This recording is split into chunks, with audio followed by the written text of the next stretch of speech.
Listo. Entonces, vamos a continuar con esta parte. Nosotros estábamos viendo la parte de dónde la función era continua y estábamos analizando en un determinado intervalo y básicamente es el dominio. Y les había consultado en primera instancia en esto, ¿no? Eh, en la, en la función que les propongo, en este primer ejercicio que les había propuesto, ¿qué deberíamos hacer nosotros para encontrar dónde la función es continua? ¿Qué deberíamos trabajarlo? ¿Qué deberíamos hacer? Solo hay que sacar el dominio, Ok, ¿y cómo quedaría establecido ese manejo del dominio para esta función? que x y pertenezca a los números reales, tal que x al cuadrado más y al cuadrado menos 25 sea mayor a cero, A ver, X, Y, ambos pertenecen al ámbito de R2, tal que, en este caso, que X al cuadrado más Y más y cuadrado al cuadrado menos menos 25. 25 ¿Qué tiene que ser sea esto? mayor a cero. Simplemente mayor que cero, ¿no? Y de hecho es eso, pues básicamente esta primera parte se acabó. Ese es el manejo del dominio que, insisto, no le estoy pidiendo una descripción del dominio, no le estoy pidiendo hacer la gráfica como generalmente lo hacíamos, que no sería muy complicado, ¿no? Pero en este caso le pregunto, ¿dónde la función, qué condición debe cumplir la función para que sea continua en el intervalo proporcionado? Pues es lo que nosotros hemos manejado en este momento. ¿Listo? Pues bien, este primer ejercicio creo que no teníamos demasiado inconveniente, salvo que tengan alguna duda como tal, antes de continuar. Vamos al otro problema que les había propuesto. El problema de acá, medio parecido, yo preguntaba dónde la función es continua. Deberíamos preguntarnos asimismo la condición, ¿no? La condición base. ¿Qué me podrían sugerir en este momento?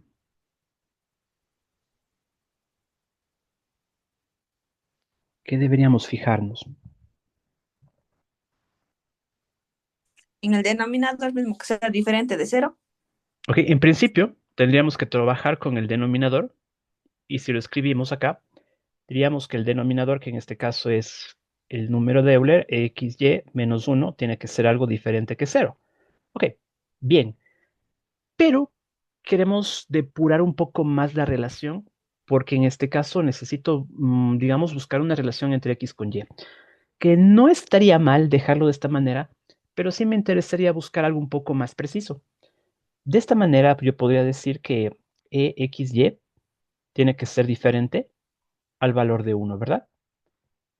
Si nosotros recordamos propiedades de exponentes, yo puedo decir que esto es el número de elevado a la XY, que tiene que ser diferente. Pero la pregunta que les hago acá es cómo puedo escribir algo que siga reflejándome el valor de uno, pero vinculado con la base de Euler. ¿Si a alguien le suena? Logaritmo de Euler, logaritmo natural de Euler. Sí, puede ser el logaritmo de Euler que nos quedaría el uno, pero quiero otra forma, sobre todo para que me quede como potencia. Pero está bien lo que me dijo, solo que busco otra forma. Por teoría de potencias, ¿recuerdan que hay una cierta potencia que cuando ustedes elevan a ese determinado número me genera como respuesta uno? Voy a hacer el número Euler elevado al logaritmo natural de uno. Sí, yo le pondría de esta manera. El Elevado a uno cero. elevado a la cero, exactamente. Porque recuerden que eso nos dice la teoría de exponentes, que cuando elevamos a la potencia cero, nosotros nos sale como operación, me sale uno, ¿no? Pero ¿cuál es la clave de esto? Que yo necesito que las bases sean iguales. Bueno, ¿y para qué quiero que las bases sean iguales? Porque sabemos por ecuaciones exponenciales que si las bases son iguales, por consecuencia, las potencias también deberían ser iguales. Bueno, no precisamente iguales en este caso porque la condición no es que sean iguales, sino más bien que sean diferentes, pero me sirve para escribir que x, y tendría que cumplir con esta condición, que tendrían que ser diferentes que cero. Por lo tanto, me parece que la forma que podríamos dejarlo es que me preguntan, ¿dónde la función es continua? ¿Qué condición debe cumplirlo? Diremos que x, y, que pertenece al ámbito de R2, tal que cumpla con la condición que x por y debe ser un número diferente de cero. Y con eso creo que tenemos la respuesta que nosotros de cierta manera estamos proporcionando para este instante. ¿Listo? Entonces, no hay mucho que decir en este apartado de los intervalos, sino que básicamente es poder comprender la forma en la cual nosotros estamos expresando la misma con el manejo del dominio. ¿Listo? Vamos a avanzar un poquito más. Quiero dejar la parte introductoria de este siguiente gran capítulo, que es donde vamos a destinar bastante esfuerzo, y es el manejo de las derivadas parciales, como les había comentado en algún determinado momento. Entonces vamos a la parte teórica un instante. Nosotros hemos trabajado esto ya con la continuidad de funciones, algunos ejemplos que ya los hemos elaborado, que ya hemos resuelto con ustedes mismos, los hemos resuelto ahora. Me adelanto a decirlo, pueden ver este ejercicio que está en pantalla, por favor, les pido encarecidamente, inténtelo resolverlo para nuestra clase presencial del día jueves. No lo hago ahora por la cuestión del tiempo, pero no tiene generalmente nada de complicado, simplemente quiero que lo intente resolver en casa. Así que cópielo, véalo un momento, tómele una foto, tómele una captura y me voy al punto al cual yo quiero llegar en estos momentos. Hemos hablado ya de la continuidad, hemos visto estos problemas y vamos a entrar al ámbito de las derivadas parciales. Las derivadas parciales, en qué consisten y cómo las vamos a resolver. Y para ello empiezo con esta frase de acá, que para nosotros en el ámbito de economía no debe ser para nada indiferente. Y pienso yo que quizás ustedes ya habrán escuchado esta frase, ceteris paribus. No sé si a alguien le suena qué significa eso. Convencido que alguien de ustedes tiene que haberlo escuchado ya esta frase en alguna otra asignatura. ¿Qué es el ceteris paribus? Igualdad de condiciones. No, no es igualdad de condiciones. Que se Todo mantiene constante. todo lo demás constante. ¿Le escuchaba a Lizeth, por favor? Que se mantiene todo lo demás constante. Sí, por ese lado vamos. Mantener lo demás constante. Es decir, la idea de la derivada parcial es que nosotros podemos tener muchas variables que afectan, pero vamos a hacer un análisis particular. Vamos a asumir que solo en ese instante actúa una variable y las demás no están actuando. Eso por ahora es nuestra simplicidad de la que vamos a manejar. Entonces quiero ver la parte teórica y justamente lo que les acabo de mencionar, ¿no? ¿Cómo se ve afectada una función por el cambio de una de sus variables independientemente de las otras, es decir, manteniendo las otras constantes? Y para ello, lo que nosotros vamos a trabajar como principio es el manejo de las derivadas parciales. Eso es lo que busca en sí las derivadas parciales. Es ver cómo cambia una variable en base a otra, pero asumiendo que las otras se mantienen estáticas, por así decirlo, que no están cambiando, no están interactuando en ese momento. Eso es lo que en economía se suele llamar con el término del ceteris paribus, para saber que el efecto de una variable está pendiente todavía bajo la inacción de las otras. Bueno, ¿cómo vamos a calcular una derivada parcial? En principio, vamos a hablar de la definición de la derivada. Cuando nosotros tenemos por definición una variable que depende de dos explicativas llamadas x y y, justamente podemos encontrar una derivada parcial por cada una de esas variables. Es decir, yo voy a poder encontrar una derivada parcial para x y para la otra variable y, que son los nombres hipotéticos que estamos manejando. Y si usted ve las expresiones que están en pantalla, no son muy indiferentes a las que ya se trabajaron en el cálculo de una variable.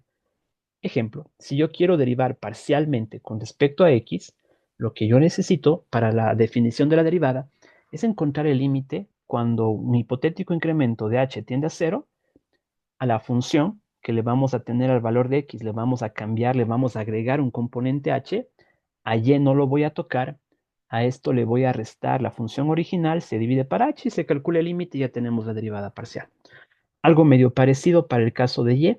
Nótese que como derivo con respecto a y, ahora a x le mantengo constante, no la altero. Al componente y le agrego un factor h, un elemento h más bien dicho, resto la función original, divido para h y con eso tenemos. Y si existen esos límites, por consecuencia, hemos encontrado nuestras derivadas parciales. Bien, vamos a hacer solo un ejercicio cortito el día de hoy porque esto es el punto de partida de nuestra siguiente clase, pero sí quiero que tengamos ya una idea de cómo funciona esto, al menos por el ámbito de la definición. Entonces, hablando del ámbito de la definición, vamos a ver cómo lo podemos representar. Vamos a ir a la parte de nuestro cuaderno de ejercicios para ver qué es lo que necesito hacer ahora.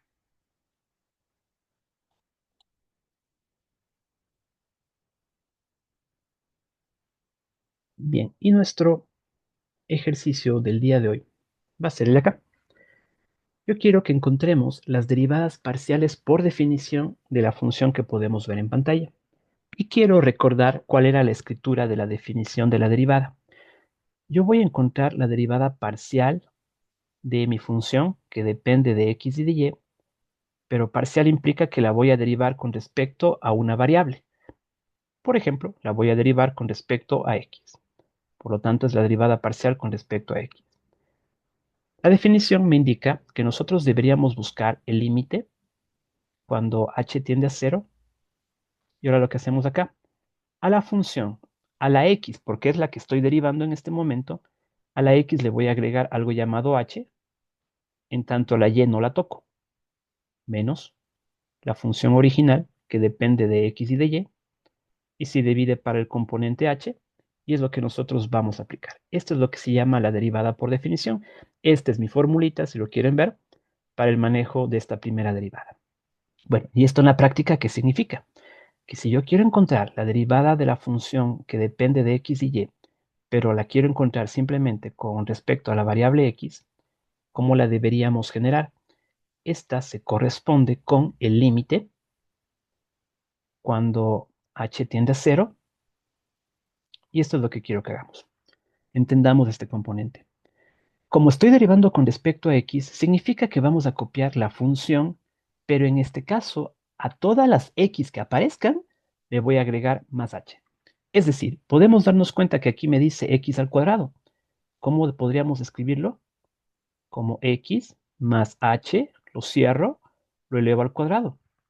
En tanto que y se mantiene constante, es decir, la y sigue siendo y, esto está multiplicado por y, sigue multiplicado por y. ¿Qué más dice más 1? Le copio más 1. Esta sería la primera parte de la función. Luego, ¿qué tengo que hacer? Le tengo que quitar menos f de x y, que es la función original, tal como está. X al cuadrado y más 1. Y todo esto se divide para un componente h. Que si recordamos en el cálculo en una variable, la idea de este límite es que de alguna forma se tiene que eliminar esta h de abajo, pero para ello vamos a hacer las operaciones respectivas. Por consecuencia, son las operaciones algebraicas, ¿no? ¿Qué podríamos hacer acá? Pues vamos a seguir encontrando el límite cuando h tiende a 0. Y acá desarrollamos, ¿no? Si hago el desarrollo, me quedaría la regla del cuadrado del binomio, que sería cuadrado del primero, que es x al cuadrado, más el doble producto del primero por el segundo, que le podríamos poner ordenado como 2hx, más el cuadrado del segundo, que es h al cuadrado, que está multiplicando por y, está multiplicando por y. Veo el más 1, veo el más 1, elimino el paréntesis para que me quede como x cuadrado y saldría como menos 1, ¿no? Todo esto sigue estando sobre el componente llamado h. Sigamos con la reducción de operaciones. Por ende, ahora me quedaría el límite cuando h tiende a 0. Hacemos la multiplicación de cada componente por y, quedándome como x cuadrado y más 2hxy más h cuadrado y. Bueno, voy a copiarla tal como está para que se vea la eliminación. Acá tenía un más 1, teníamos menos un x cuadrado y, tengo un menos 1 y tengo un componente h. Hacemos la respectiva reducción de términos semejantes, donde es notorio que puedo ver que tengo el x cuadrado y que se anula con el menos x cuadrado y, tengo el 1 con el menos 1. Estos de acá me quedarían simplemente como expresión de límite cuando h tiende a 0 de 2hxy más h cuadrado y dividido para h. Pero sigue siendo al ojo una indeterminación, pero que la podemos solventar fácilmente, ¿no? Porque, ¿qué puedo hacer para levantar esa indeterminación? Según como ustedes lo pueden ver en este caso. ¿Alguna sugerencia? Factor Pero común. factor Ajá. común de las h's. Factor común del componente h, ¿no? H que multiplica a 2xy más h por y y esto que está dividido para el componente llamado h. Muy bien, se va a simplificar, se va, y a esta expresión deberíamos nosotros sustituir el valor. Hagamos un poquito más acá. A esa expresión le sustituimos ya el valor de h, pero quedándome entonces como 2xy más 0 por y. Bueno, me quedaría simplemente 2xy. ¿Qué es esto? Esto se llama la expresión que representa la derivada parcial de la función. Y con eso hemos encontrado ya nuestra primera derivada parcial con respecto a x. Si yo quiero hacerlo con respecto a y, vamos a hacer un proceso bastante similar. Pero consulto, por favor, de esta primera parte, ¿lo tenemos alguna duda? ¿Lo tenemos claro cómo hemos hecho este proceso? ¿Alguna pregunta? Profe, como con respecto a X, y que después vamos a hacer la misma con respecto a Y, En la forma parecida, pero con respecto a y, exactamente. pero el mismo ejercicio hay que hacer las dos cosas. Claro que sí. Al mismo ejercicio hay que hacer las dos derivadas, porque como depende de dos variables, va a tener dos derivadas parciales. Si tuviera tres variables, podemos encontrar tres derivadas parciales. Y cada vez hay que hacer por cada variable. Si pido todas las derivadas parciales, sí. En algunos ejercicios se pide una derivada particular, digamos. Pero en este caso hay que encontrar todas las derivadas. Ya. ¿Listo? Entonces, vamos a hacer la derivada también con respecto a y. Vamos a copiarlo acá. Vamos a cambiar un poco la expresión, ¿no? Porque sería la derivada parcial de la función que depende originalmente de x y de y, pero la vamos a derivar con respecto a x. ¿Esto a qué es igual? Copio la misma expresión de acá arriba, que sería el límite cuando h tiende a 0, pero como lo había mencionado, ¿qué es lo que va a cambiar en nuestra expresión en este momento? Es que como vamos a derivar con respecto a y, significa que ahora la x se mantiene constante y a la y es la que le vamos a sumar el componente h. A esto le vamos a quitar pues la función original que se llama f, que depende de x y de y esto que se divide para el componente h. ¿Listo? Bien, entonces eso es lo que nosotros tendríamos que hacer. Bueno, por una cuestión del espacio voy a borrar nuestra derivada anterior. Esto de acá creo que ya lo podemos borrar. Borremos un momento para tener espacio para el desarrollo de las operaciones.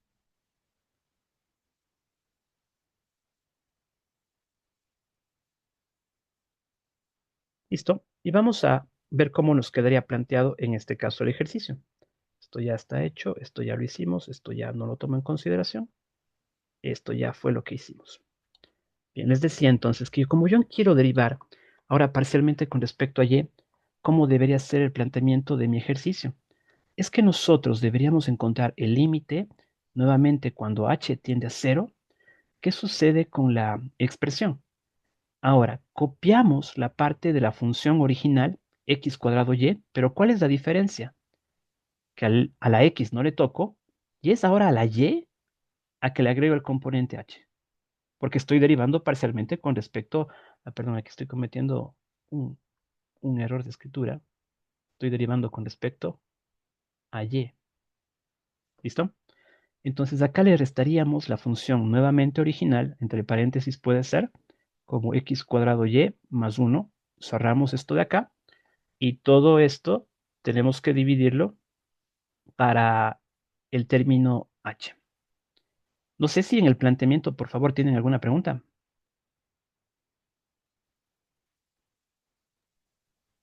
Profe, disculpe, y ahí no debería ponerse más uno antes de escribir la Ah, sí, función. tiene toda la razón. Gracias, Jesús, tiene toda la razón. Me estoy comiendo el más 1. Gracias. Porque estoy copiando la función original. Gracias. Acá me está haciendo falta el más 1 y ahora sí resto la función original, que es el x cuadrado y más 1. Gracias por la observación. Listo. Ahora sí, continuemos ya con el desarrollo netamente algebraico. ¿Por qué me quedaría el límite cuando h tiende a 0? Y hacemos las operaciones respectivas, quedándome como x cuadrado y más hx al cuadrado más 1 menos x cuadrado y menos 1 dividido para el componente h, que hacemos nuevamente una reducción de lo que se nos presenta, quedándome como el límite cuando h tiende a 0. ¿Qué sucede en el numerador? Que esto se va con esto se va con esto, y simplemente me quedaría la expresión hx cuadrado sobre h. Nuevamente se elimina h, y por lo tanto tendríamos que hacer la sustitución en el x cuadrado, pero evidentemente no tengo dónde reemplazarlo, por ende la respuesta ya sería x cuadrado. Esa es la derivada parcial con respecto a y. Por eso diría que el proceso es muy parecido en la forma en la cual nosotros le estamos aplicando. No sé si alguna duda final de esto, preguntas que tengamos. Pues bien, esto lo vamos a seguir practicando, ¿no? En la jornada de clase siguiente, que ya va a ser presencial, pero que al menos ya tengamos una idea de cómo encontrar el manejo de los límites. Y